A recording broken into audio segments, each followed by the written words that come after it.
Welcome to the Sandpit Startups podcast, where we journey into the minds of the brightest and the best founders the region has to offer. We're here to connect the founders in the studio with the founders listening at home. We sincerely hope the next half an hour inspires, motivates, or educates you. And if it does, you know where the follow button is. It's an absolute pleasure to welcome Saleem Bhatti, the co-founder of Starz Play Arabia, which was the first subscription-based OTT platform, not only in the UAE, but also in the region. Today, we'll take a look into the journey all the way from traction to fundraising to also locking horns with OTT titans such as Netflix. We are really excited to hear about this journey, and we're really happy to have you on our podcast today, Saleem. Welcome. Thank you, guys. It's a pleasure to be here.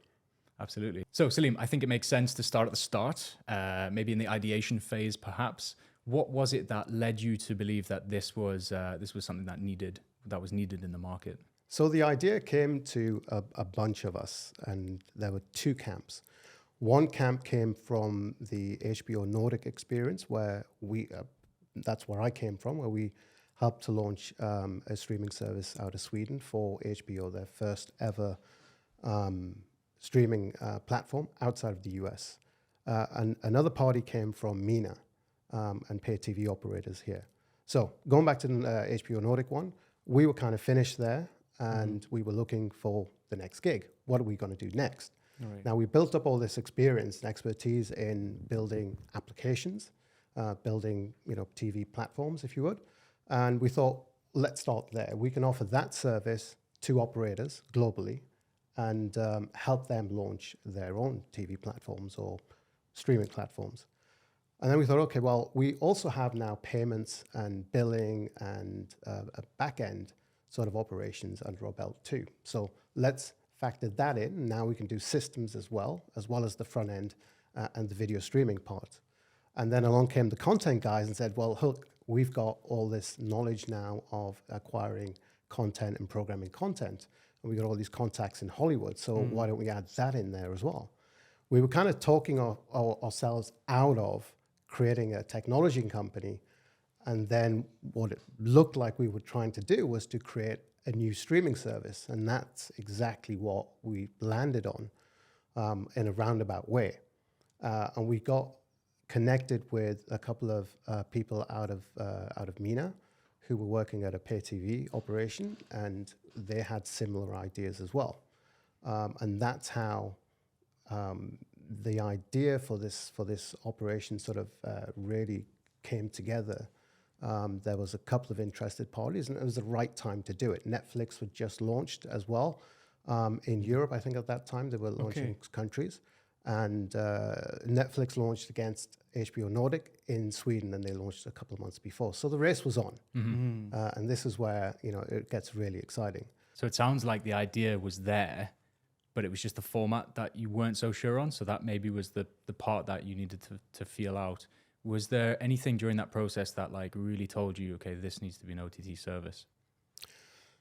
Well, the whole world was trying to shift towards that. The major studios in the US were looking at the next opportunity. Pay TV and cable TV were coming to some kind of conclusion. There was mass saturation.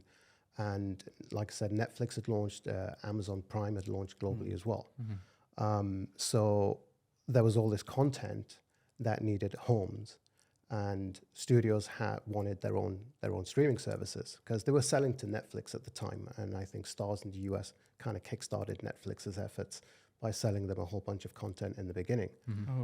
So everybody wanted a piece of this, but didn't really know how to go about doing it. So that was one sort of driver for us to try and put a service together where we could aggregate and buy content from all the studios and have it streaming on our own platform. So you're saying there was all this content that needed a home, but obviously, of course, part of the service as well is coming up with original content.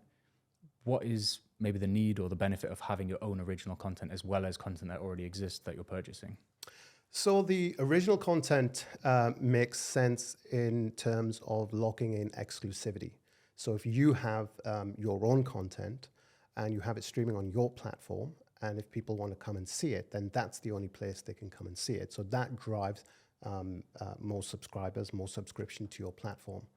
And this is why you see the likes of Netflix creating a lot more original content these days, and they've been doing it for the past 10 years, is because at some point, all the content that they'd licensed was going to be going away from them. And that's been gradually happening over time. You're right. And then they can still hold on to what's theirs originally. You only need to look as far as like Stranger Things, for example, to see how much like craze, if you get one original piece of content correct. Indeed. Yeah.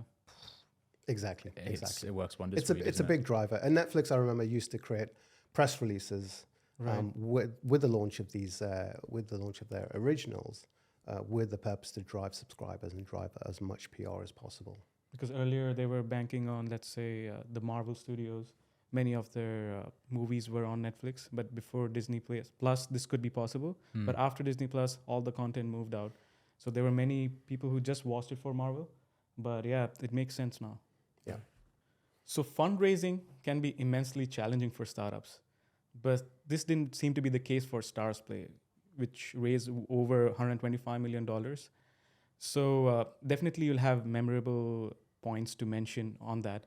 But a connected question with that would be, is it the team, is it the growth, or is it something else that is crucial for the fundraising factor? Yeah, look, the number of $125 million sounds really great, and that's obviously the end goal was to raise money for this. But like you guys, it's an effort, it's a journey to get there. I remember we used to come to the region here, actually, from Spain, and sit in front of family offices and sovereign funds. And at the time, Netflix wasn't here. Amazon Prime wasn't here. So a streaming service concept didn't really resonate with anybody. So trying to explain what TV online is and means and how it differentiates from pay TV and satellite and managed TV service, IPTV services from telcos was a bit difficult because the question would always come back to, well, why do we need that? Well, because you can watch it on your cell phone and you can watch it anywhere at any time, and it's much cheaper than a broader pay TV service. So that was a challenge, and eventually we never really raised any money here.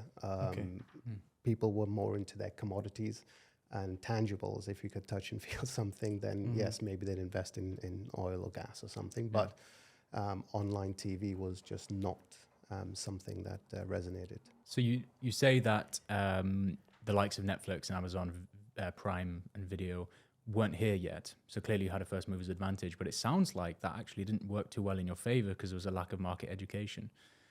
Can you explain that dichotomy? Yeah, so we did have to educate the market. And we were helped as well by our partners. So what we did was we partnered with a lot of the telcos, in fact, all of the telcos in the region over time. And that became a massive distribution channel for us. And that was fueled our growth across the region, where people could pay with their cell phones and their mobile accounts. That made it even simpler to join the service. You'd get a trial offer first for 30 days, and then you would start paying after that. So it was easing people in. And again, we were the only ones who actually integrated with all of the telcos. More recently, you'll find everybody else doing that. And I think Netflix are trialing that in India. And of course, Amazon are partnered everywhere these days. But back in those days, back in the early days when we launched after 2015, we were the first ones to do that. Integrate with the telcos. So being the first mover definitely gave you the sense of the market's pulse. But also these strategic partnerships helped you get a strong hold and retain your position in the market as the first movers, preparing you for anybody else coming into the market. Yeah. And on top of the telcos, there was the OEMs, the original equipment manufacturers, the TVs, Samsung, LG, Apple TV. We would get prominent tile spots, number 1 or 2 or 3. So you wouldn't have to download and install the application. It was there. So you just hit it, signed in if you'd signed up elsewhere, or you could sign up on the TV as well. It was a very quick process. So just tracking back there a little bit, obviously you guys raised $125 million. That's an incredible sum of money, and only a fraction of founders will ever see the likes of that, with failure rates and things like that. And funding is incredibly difficult to achieve. But with as nice as that is, it comes with its own stresses and challenges. What did you find most challenging, perhaps, about building a talented team? So it was we had a few decisions to make early on. The regular route you would go with a startup is that you build your software. That's what it's all about, right? And you get the multiples at the end of the day if you own the IP when it comes to software. We didn't have that luxury. We needed to launch as fast as we could because of that $125 million over time that we'd raised. Time to market becomes a pressure. Yeah. So we used a lot of integrators, a lot of partners and vendors, software vendors and consultants to put everything together. We were essentially building 4 or 5 companies, if you would. There was a front-end aspect to it where we were building applications for various platforms, TVs and mobile operating systems, etc. There was a payments and billing integrations that we needed to do with regular payment providers and then also telcos. Those are actually separate companies today that exist. Yeah. There was a content component of it where we were doing a lot of content acquisition and programming. And there are companies that do that for you today as well, and probably back then too. And then there's the general sort of IT, NOC monitoring, streaming, distribution, and networking that needed to be done. And again, those are operations and enterprises that help you to do that. And then video engineering was an entirely separate one, which is where we would take the raw video files and make sure that they are transcoded into a format where they work for whatever device that you play out on. And again, those are services offered by companies. So there were big operational pillars that we needed to put together. And we couldn't build that from scratch. That is multi-years and multi-million-dollar investments. And again, having that money, we needed to launch and get to market. So initially, we would hire people internally that came on as project managers with a view to them becoming product and technology leaders to then help us to hire faster internally. So they would get exposure via our partners and consultants to get educated and bring themselves up to speed on how things are done across all of the various technology aspects, at least, so that they could then hire internal people at the same time, and we'd ramp up in that way. So over time, we did become owners of our own technology, but we started out with off-the-shelf tech. It's often said, if you want to go fast, go alone. If you want to go far, absolutely find some people to help you. Yeah. And Absolutely. this sounds like it was the case. Yeah. Although you did need to go to market very quickly, but there's no shortcut to that, unfortunately. Never is. So after the funding stage, the most exciting part is the scaling, right? Definitely it's a thrilling experience, but there are many behind the scenes factors that you have to take into account while scaling, right? So could you mention some important aspects that you had to do in order to reach the scale that you did with Starz Play? Yeah, so many. We can start with one. Let me try and explain this and set it up. So to get our content out there, it needs to be streamed off of servers, right? So we call these CDNs, content distribution networks. And we started off with public CDNs, so likes of Akamai and Amazon CloudFront and Level 3, which is now Century 21. So we had a couple of CDNs where if a piece of content was playing off of one and it failed, then the other CDN would pick it up. And these are high cost services. So a lot of the streaming costs for the platform were in the final sort of delivery on the streaming side of things. So sometimes your stream wouldn't go directly to the people, and let's say if it was in Dubai and there was a POP, a point of presence here from a CDN. Sometimes when you press play, you get the video playing pretty quickly back to you within 10 seconds, let's say. Sometimes that same request for play would go via London and Ireland and then come back to you. So it adds a few more seconds or half a second, let's say, which, when you press play in a video, you expect it to play fairly quickly back to you, just like a cable or a satellite experience. So one of the things we did after launch was look into creating our own private CDN, which means that we could then control the network traffic. So we didn't have to have it hopping over to Europe or Asia before it comes back to you. And there's enough steps involved in playing a video anyway. So if we can eliminate one of them, then that was a great start. So we did that. We built our own private CDN when we put it in Dubai at the local IX here. We also put another CDN in the south of France, in Marseille, I think, which is another landing for the North Africa region. And that played out video quicker to our customers in North Africa. Wow. So there's a question I wanted to ask, because it's Netflix essentially is a software as a service. So there is always talks about customers churning out of the platform. And of course, you have certain metrics, which is measuring the amount of hours or minutes a particular account uses. So is there a way to mitigate this attrition of customers? How do these platforms usually take care of that? Would that be? I think that's content. Content and experience. So your content is going to drive engagement. And if people are not engaged, then they will churn out.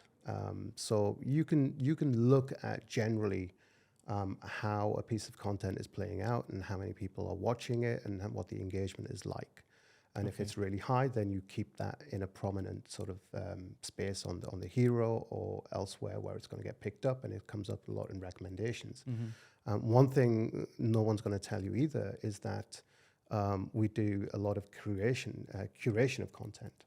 Because we've paid a lot of money for content, and a particular piece that we paid a lot of money for, we're going to promote.